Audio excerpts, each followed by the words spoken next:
Hi girls, Daddy's got a cute wee little story this time. It's called The Hare and the Hedgehog.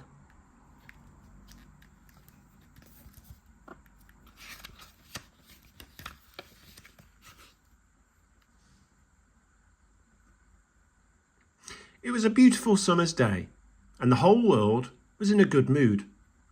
Hedgehog sat in his neat little garden whistling a tune. Not everyone liked his whistling, but Hedgehog didn't mind. He got his children all washed and dressed and was ready to trot down to the field to check on the turnips.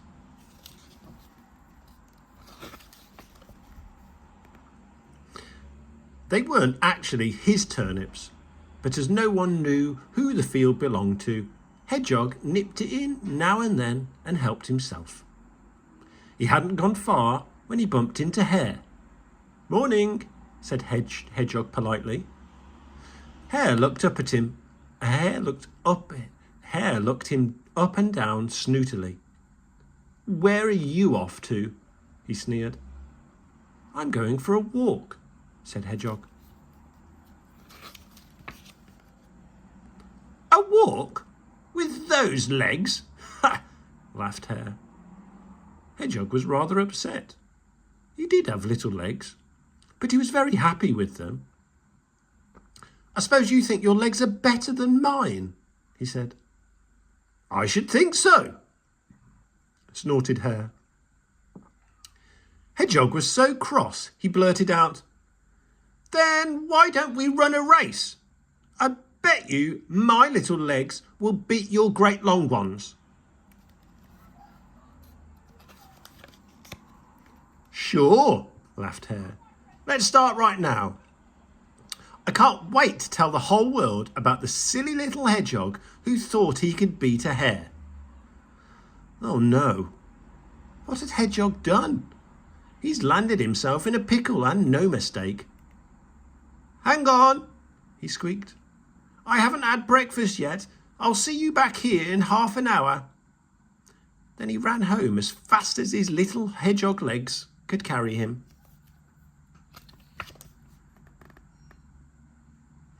Hedgehog burst through his garden gate totally out of puff. "Oh, my dear wife," he cried. "What am I to do?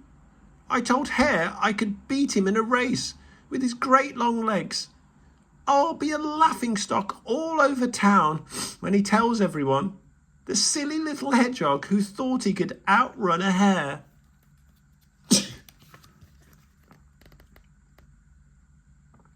This was a pickle indeed.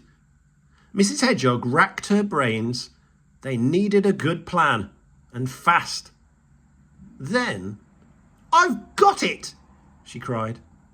She ran to the dresser and pulled on one of Hedgehog's white shirts and a pair of blue dungarees. Hedgehog gasped. Suddenly his wife looked just like him. "Come on," said Mrs. Hedgehog. "Quick!" And she dragged her puzzled husband out of the house. As they trotted to the turnip field, Mrs. Hedgehog ran through her plan. "Listen carefully," she said. "Tell Hare you're going to run the race in the big long field. He'll run in one furrow and you'll run in another. Start at the top of the field and I'll hide at the bottom of the field. When Hare gets close, I'll jump up and shout, 'Beat you!' Hare will think that I'm you and that you've run the whole way. Got it?" Hedgehog scratched his head.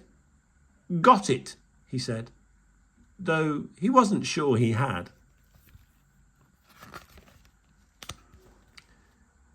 When they arrived at the field, Mrs. Hedgehog hid behind a bush down at the bottom. Hedgehog trotted to the top of the field where he found Hare waiting for him.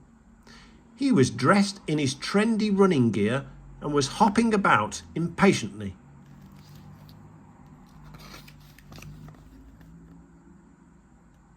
"Ready," said Hare, gazing up at the clouds as if Hedgehog wasn't even there. "Ready," said Hedgehog. trying some more confident than he felt. They lined up at the start, and Hare made a great show of waggling his little tail about like a proper runner. Then Hedgehog squeaked, 1, 2, 3, go! And Hare shot off down the field like a cannonball. Hedgehog trotted behind for a few steps. Then he dropped to the ground and crouched down in his furrow. When Hare arrived at the bottom of the field, Mrs. Hedgehog popped up and shouted, "Beat you!" Hare was amazed. "Race you back to the start," he snapped, and he bounced back at top speed. Hare ran so fast his floppy ears streamed out behind him.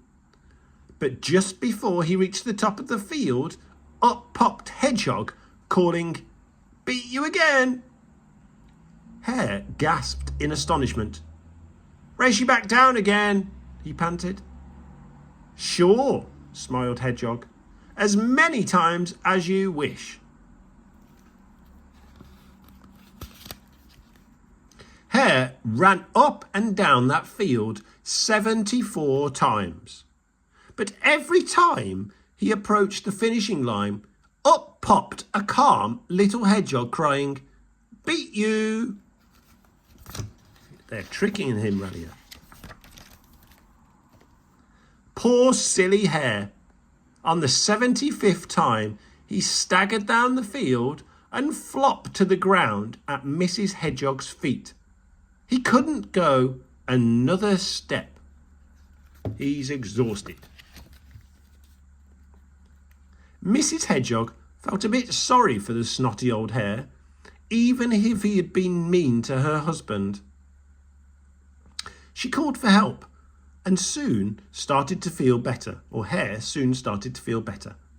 But he never did work out Mrs. Hedgehog's clever trick, and he was never snotty to Hedgehog ever again.